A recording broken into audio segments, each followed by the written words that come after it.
Paging Dr. Friday, we have a case of awesome. I'm Carl Azuz. Thanks for spending 10 minutes of your Friday with us. First up, a meeting between two leaders who have more in common than a national border. Canada and the U.S. historically have been allies. They've cooperated on issues like trade and security. Canadian prime ministers have been regular visitors to the White House in the past.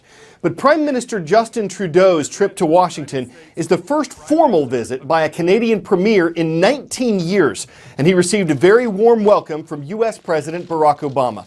The American leader discussed their common ground in terms of social, economic, and foreign policies. Prime Minister Trudeau has some critics in Canada. Like some of his cabinet members, he has limited political experience. His country's budget deficit is much greater than his Liberal Party had predicted. But since his election last October, he's developed a strong alliance with his American counterpart.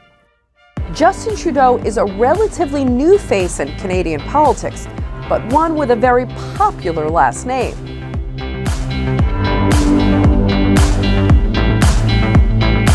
With a stunning victory in Canada's recent general election, Trudeau ended a decade of Conservative rule in Canada.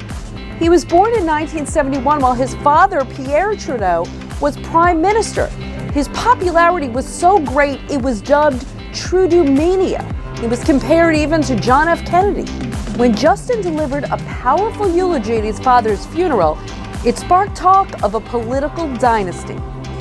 The former schoolteacher took his time getting into politics, trying his hand at acting, charity boxing, even coaching bungee jumpers. But after his father's death, he became more politically active, winning a seat in Parliament in 2008. Skeptics said he was too young and inexperienced to become Prime Minister, but by all accounts, he ran a very impressive campaign, sweeping the Liberals to victory.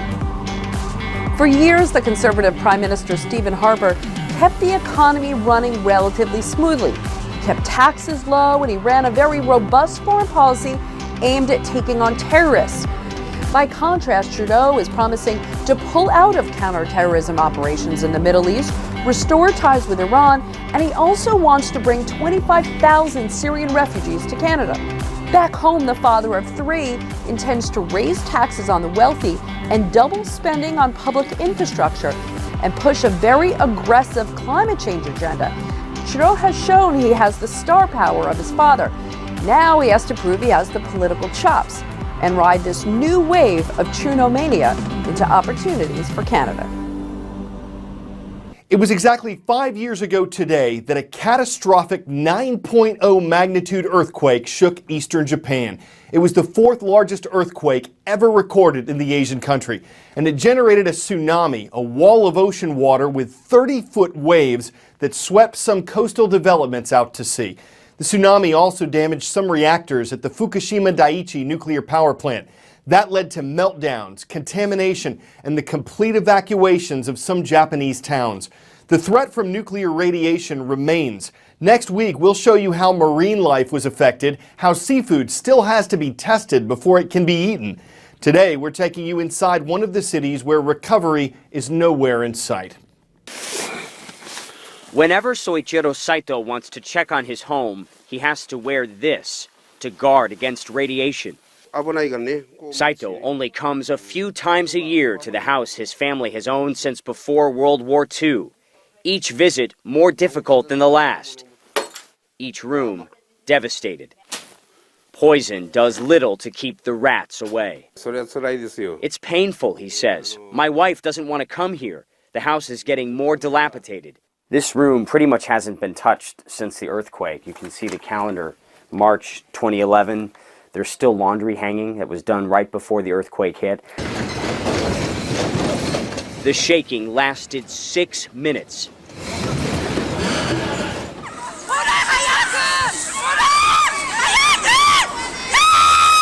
Tsunami waves soon after. Icy cold, consuming coastal towns. 5 years ago, on March 11th, 2011, almost 20,000 people died. Many, spared by nature, would soon face a man-made disaster. Saito's house is 3 kilometers, less than 2 miles from the Fukushima Daiichi nuclear plant.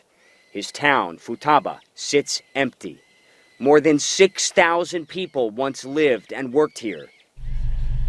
Today, they're allowed in for just 5 hours at a time. Nearly 100,000 Fukushima residents are still evacuated. Nearly 19,000 still living in what was supposed to be temporary housing. Some choose to stay. Others have nowhere else to go. Setsuko Matsumoto used to live within walking distance of her children. Now, they barely see each other. I had a happy life, she says. The disaster made a lot of families fall apart, including mine. Saito also lived with his parents, children, and grandchildren. Now, they're scattered in several cities. What did you grow in here? The soil on his farm, contaminated. I'm sad, he says. I'm empty. A feeling shared by so many here, 5 years later.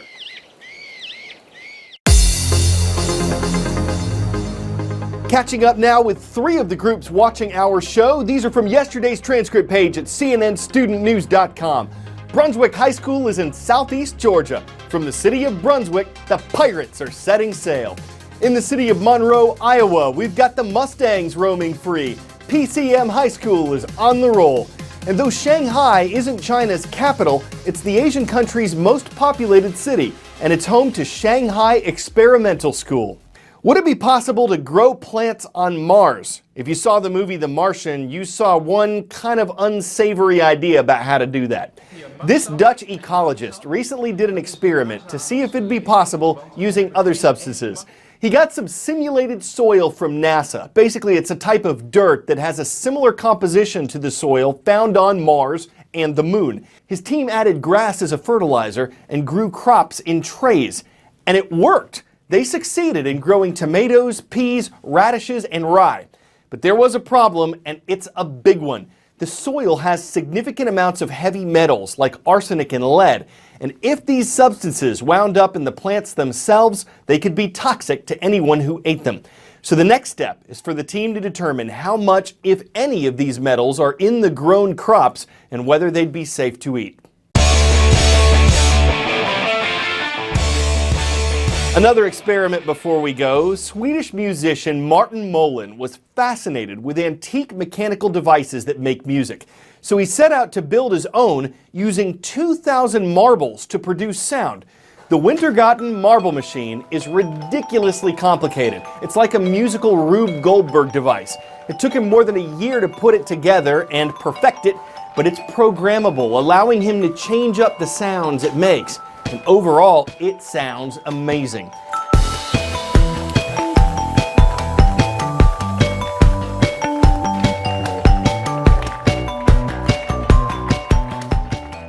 So you could say it struck a chord, that it's a noteworthy invention by a great mechanic, that it's an inspiring sounding board.